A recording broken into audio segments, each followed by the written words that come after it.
Hello everyone, welcome to your juvenile Gurukul channel. তো এখন আমরা যেটা করব সেটা হলো আমাদের স্যাম্পল কোয়েশ্চেন পেপার টার্ম 1 বায়োলজির ক্লাস 12-এর সেকশন সি। ঠিক আছে, তো চলো শুরু করি। তো সেকশন সি প্রথম কয়েকটা কোয়েশ্চেন আমাদের এই দুটো গ্রাফ থেকে রিলেটেড। ঠিক আছে, তো আমাদের প্রথমে এই গ্রাফগুলো বুঝে নিই। দেখো, গ্রাফ 1-এ কী আছে, একটা সার্জ আসছে, একটা পিক আসছে। ঠিক আছে, এতে দুটো গ্রাফেই এতে একটা পিক আসছে। তো আমরা জানি মেনস্ট্রুয়েশনের সময় কখন পিক আসে, এলএইচ সার্জের সময়। যখন এলএইচ হরমোনের যখন একদম হাই হয়ে যায় এলএইচ হরমোন, তখন কি হয়, আমাদের পিক আসে। ঠিক আছে, তো এর যে পিকটা, এটা কিসের জন্য, আমাদের লিউটিনাইজিং হরমোন এলএইচের জন্য।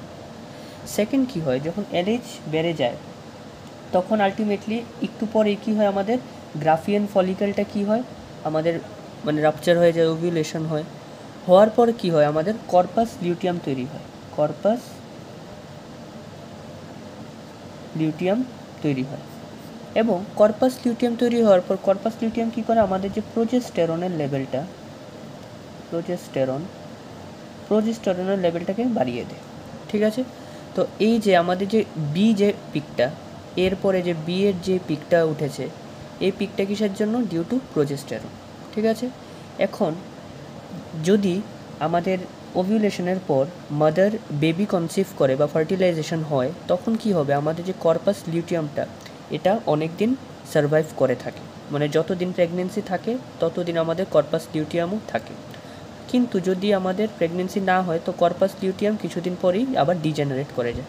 ঠিক আছে, তো তুমি এই গ্রাফ থেকে ইজিলি দেখতে পাচ্ছ যে সাবজেক্ট 1-এ কী হয়েছে, আমাদের প্রোজেস্টেরনের লেভেলটা বেড়েছে আবার কমে গেছে। মানে কি হয়েছে, এখানে সাবজেক্ট 1টা প্রেগনেন্ট না, মানে ফার্টিলাইজেশন হয়নি, তাই এখানে প্রোজেস্টেরনের লেভেলটা হাই হয়ে কর্পাস লিউটিয়ামটা আবার কি ডিজেনারেট হয়ে যাওয়াতে প্রোজেস্টেরনের লেভেল আবার কমে গেছে। কিন্তু সাবজেক্ট 2-তে দেখো, প্রোজেস্টেরন লেভেলটা হাই হয়ে একটা প্ল্যাটিউর মতো প্ল্যাটিউ ইফেক্ট দেখাচ্ছে, মানে এটা কনস্ট্যান্ট থেকে যাচ্ছে। ঠিক আছে, তো কনস্ট্যান্ট থাকছে মানে কি, সাবজেক্ট 2টা কী হয়েছে, প্রেগনেন্ট। কারণ এখানে আমাদের ফার্টিলাইজেশন হওয়ার কারণে কর্পাস লিউটিয়ামটা আমাদের প্রেগনেন্সির জন্য এটা রয়ে গেছে, তাই আমাদের প্রোজেস্টেরনটাও লেভেলটাও কন্টিনিউ করবে। ঠিক আছে, তো এসব আমরা কিছু ডিসকাশন করলাম কি আমাদের এই গ্রাফটা নিয়ে। তো চলো এখন আমরা কোয়েশ্চেনগুলো দেখি। তো 49 নম্বর কোয়েশ্চেনটা আমাদের কি বলেছে, the peak observed in subject 1 and 2 is due to. তো আমাদের যে সাবজেক্ট 1 অ্যান্ড 2-তে যে আমাদের পিকটা অবজার্ভ হয়েছে, এই পিকটা কিসের জন্য হয়েছে, আমাদের লিউটিনাইজিং হরমোনের জন্য। তো এটার অ্যান্সার হবে option C. Next question, subject 2 has higher level of hormone B which is. Subject 2-তে আমাদের সাবজেক্ট 2-তে has higher level of hormone B. B হরমোনটা কিসের জন্য, কিসের সাথে রিলেটেড, বি এর পিকটা আমরা পড়েছি, আমরা জানি এটা কিসের জন্য, প্রোজেস্টেরনের জন্য। ঠিক আছে, নেক্সট 51 নম্বরটা হলো, if the peak of hormone A does not appear in the study for subject 1 which of the following statement is true. যদি আমাদেরকে এই পিকটা না দিয়ে দিত, আমাদের সাবজেক্ট 1-এর জন্য আমাদের এ পিকটা না দিয়ে দিত, আমরা তো কিছুই বুঝতাম না, কারণ আমরা স্টাডিটা শুরুই করেছি কোথার থেকে, এই পিকটা দিয়ে, এলএইচ সার্চ দিয়ে। আমরা তখনই বুঝেছি যে এটা প্রোজেস্টেরন, বিকজ এখানে এলএইচ সার্চ হয়েছে। এরপরে আমরা আমাদের এই কনসেপ্টটা লাগিয়েছি যে এলএইচ সার্চের পরে কী হবে, ওভিউলেশনের পরে আমাদের কি প্রোজেস্টেরন, কারণ কর্পাস লিউটিয়াম ফর্ম করবে। সো আমাদের বেসিক ইনফরমেশনটা আমরা কোত্থেকে পেয়েছি, আমাদের এই যে এই এ পয়েন্টের গ্রাফটার থেকে। ঠিক আছে, তো এখানে কি বলেছে, আমাদের যদি হরমোন এর যদি গ্রাফটা যদি নাই দিয়ে দিত, ডাজ নট অ্যাপিয়ার, তাহলে আমরা which of the following statement is true, তাহলে কি হতো, peak of hormone B will be observe at higher point. বিটা কি হাই যেত না, সেকেন্ড অপশানটা কি বলেছে, peak will be observe at lower point, low যেত না, এখানে কি বলেছে, there will be no observation of data for hormone B, আমরা কিছু বলতে পারতাম না হলে। আর অপশান ডি হলো, the graph of for hormone B will be a sharp rise followed by a plateau. মানে এখানে এটা তো শার্প রাইজ না, মানে আরও অনেকটা শার্প রাইজ করে প্লেটিউ হবে। তো এটার মধ্যে কোনটা, দেখো, যদি আমাদেরকে এলএচের ব্যাপারে কিছু বলেই না দিত, আমরা জানতেই পারতাম না যে এটা উপরে যাবে বিটা, না নিচে যাবে, না শার্প রাইজ করবে, না প্লেটিউ, কিছুই জানতে পারতাম না। তো আমাদের কাছে কি কোনটা কারেক্ট হবে, অপশান সি। কেন, there will be no observe data for hormone B. তো আমাদেরকে যদি এটা না দিত, তো আমরা কী করতাম, জানতেই পারতাম না যে এটা হরমোন বি এর ব্যাপারটা কী। ঠিক আছে, তো there will be no observe data for hormone B. Next question হলো which structure in the ovary will remain functional in subject 2। আমাদের যে সাবজেক্ট 2তে দিয়েছে আমাদের ওভারির কোন স্ট্রাকচারটা ফাংশনাল হয়ে থাকবে। তো এটা বোঝার জন্য আমাদের বুঝতে হবে যে এই সাবজেক্ট 2তে হয়েছেটা কি। আমাদের সাবজেক্ট 2তে আমাদের কী হয়েছে, প্রোজেস্টেরনের লেভেলটা কন্টিনিউ থাকছে, মানে আমাদের যে কর্পাস লিউটিয়ামটা স্ট্রাকচারটা এটাও কন্টিনিউ থাকবে। তো এখানে কী বলেছে, উইল রিমেন ফাংশনাল, কোন স্ট্রাকচারটা ফাংশনাল থাকবে। তো অবভিয়াসলি এটার অ্যান্সারটা কী হবে, কর্পাস লিউটিয়াম। তো চলো আমরা এখন আমাদের নেক্সট কোয়েশ্চেনে মুভ করি। নেক্সট কোয়েশ্চেনটা কি, এটাও graph related. For subject 2 it is observed that the peak for hormone B has reached the plateau stage. After approximately how much time will the curve for hormone B descend? এখন বলেছে আমাদের যে এখানে beta দিয়েছে এটার গ্রাফটা তো এখানে প্ল্যাটিউতে গেছে, গিয়ে প্ল্যাটিউ ইফেক্ট হয়ে গেছে। এখন কতদিন পর এটা আবার ডাউন করবে। তো কতদিন পর ডাউন করবে, যেহেতু সাবজেক্ট 2টা প্রেগনেন্ট হয়ে গেছে, তো যতদিন প্রেগনেন্সি চলবে ততদিন আমাদের এটা ডাউনে আসবে না। প্রেগনেন্সি শেষ হয়ে গেলে কী হবে, কর্পাস লিউটিয়াম ডিজেনারেট করবে, তখনই এটা আবার ডাউনে আসবে। তো প্রেগনেন্সি কতদিন চলে, 280 ডেজ। এটার অ্যান্সারটা কী হবে, 280। Next, which of the following statement is true about the subject. এখন আমাদের যে দুটো সাবজেক্ট দিয়ে দিল, সাবজেক্ট 1 and 2, আমাদের যে গ্রাফে দুটো সাবজেক্ট দিয়ে দিল 1 এবং 2, এটার মধ্যে কোনটা কারেক্ট। তো আমরা কি জানি যে এখানে সাবজেক্ট 1-এ কী হয়েছে, আমাদের প্লেটিউ ইফেক্ট আমাদের এই প্রোজেস্টেরন লেভেলটা আবার ডাউন করে গেছে, কিন্তু সাবজেক্ট 2-তে প্রোজেস্টেরন লেভেলটা কন্টিনিউ আছে, মানে সাবজেক্ট 2 ইজ প্রেগনেন্ট। ঠিক আছে, তো এখানে কী বলেছে, subject 1 is pregnant, no. Subject 2 is pregnant, yes. Both subjects are pregnant, no. Both subjects are not pregnant, no. So এটা দিয়ে আমরা এই গ্রাফ রিলেটেড কোয়েশ্চেনগুলো করে ফেললাম। তো চলো এখন আমরা নেক্সট কোয়েশ্চেন দেখি, কোয়েশ্চেন নাম্বার 55। তো কোয়েশ্চেন নাম্বার 55 কী বলেছে, দ্য জিন that controls the ABO blood group system in human beings has 3 এলিলস। তো আমরা জানি আমাদের যে ABO ব্লাড গ্রুপ সিস্টেমটা, আমাদের যে ব্লাড গ্রুপিং যে সিস্টেমটা, এটা কয়টা জিন আমাদের মানে কী করে, কন্ট্রোল করে, 3টা জিন।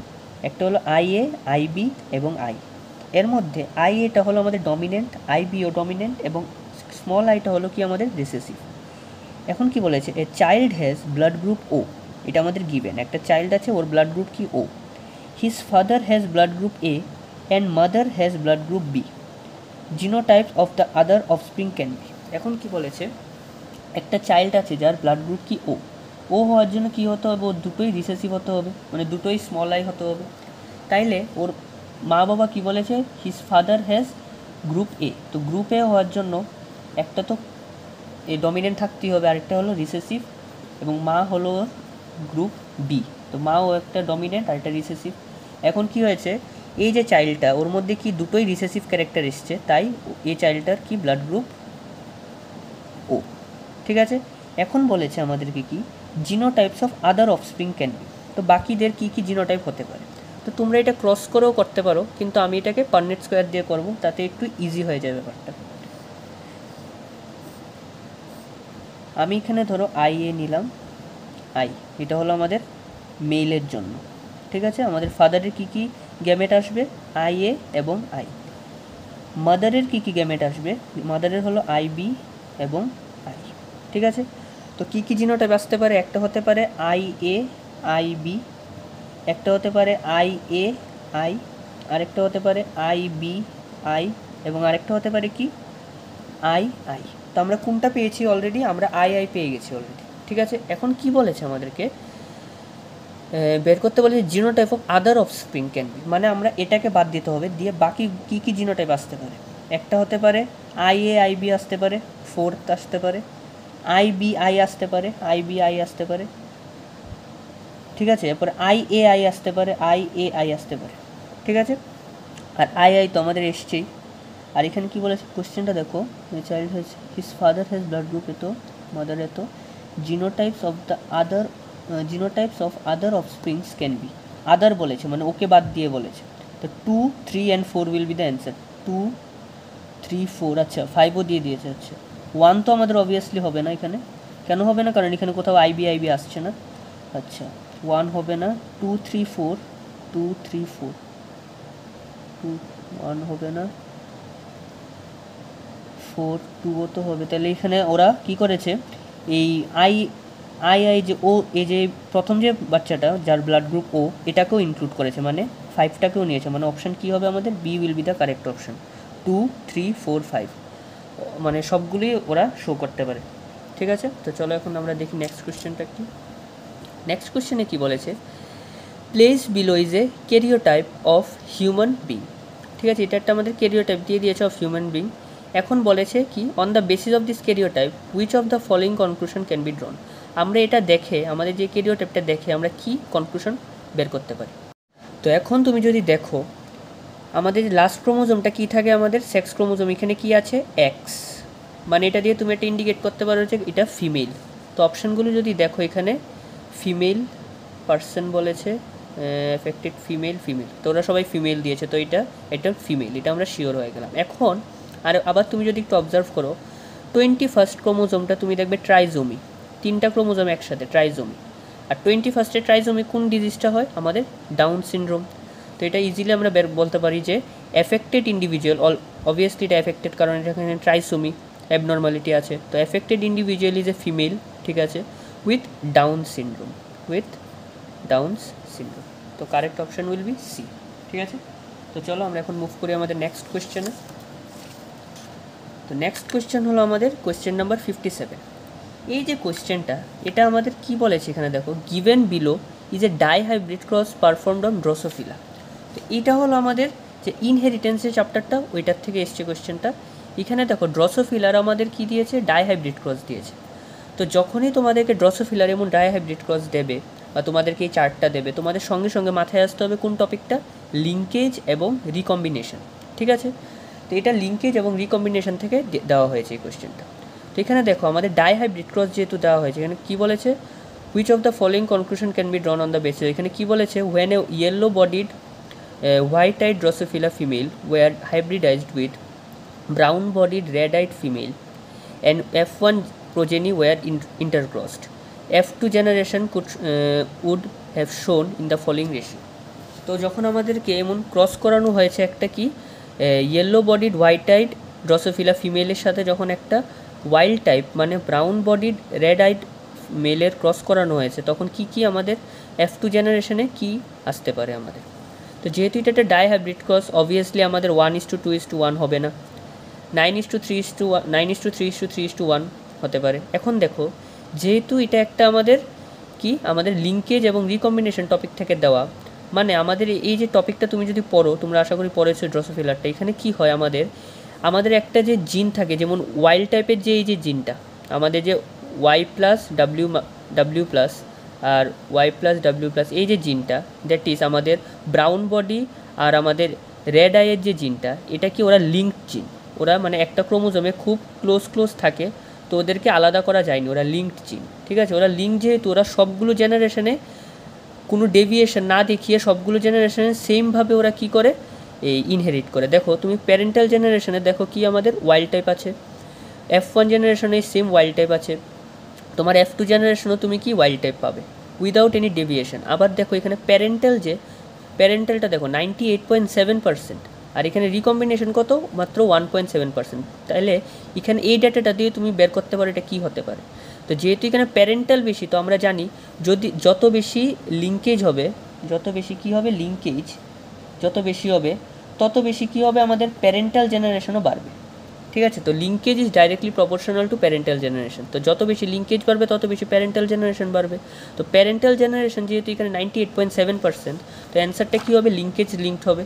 তো এখানে দেখো কী আছে 9.3, নো রিকম্বিনেশন হবে না, সেগ্রিগেশন অফ জিন হবে না, এই যে deviation from 9:3:1 ratio because of linkage. তো আমাদের আইডিয়াল যে ডাইহাইব্রিড ক্রসের রেশিওটা without any recombination or linkage, আমাদের আইডিয়ালটা কী ছিল 9:3:1, এটা হলো আমাদের ideal ratio, it is ideal. But here is a special case, here due to linkage the ideal case is deviated, তো আইডিয়াল কেস থেকে ডেভিয়েট হয়ে গেছে কিসের জন্য, লিঙ্কেজ অফ জিন্সের জন্য। ঠিক আছে, তো correct option will be option D. তো আশা করি এই কোয়েশ্চেনটা তোমরা বুঝতে পেরেছো।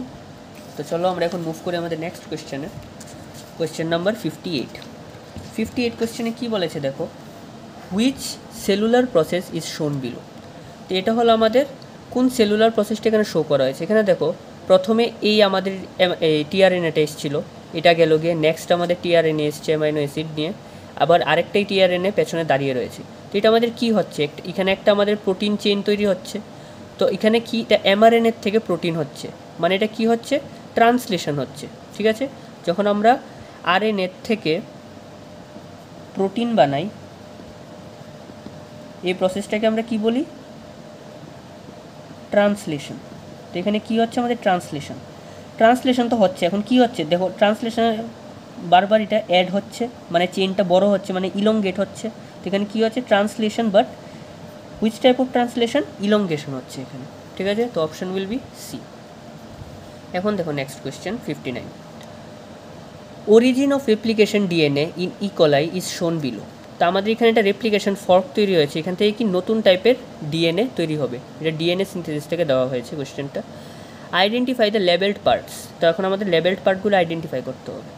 এখন দেখো আমাদের যে ওয়ানটাতে কী হয়েছে, আমাদের কন্টিনিউয়াস, এই যে ওয়ানের যে এখানে ব্যাপারটা কী হয়েছে দেখো, এখানে কন্টিনিউয়াসলি ডিএনএ ফর্ম হচ্ছে, মানে এটা কি কন্টিনিউয়াস ট্রেন্ড, কন্টিনিউয়াস সিনথেসিস।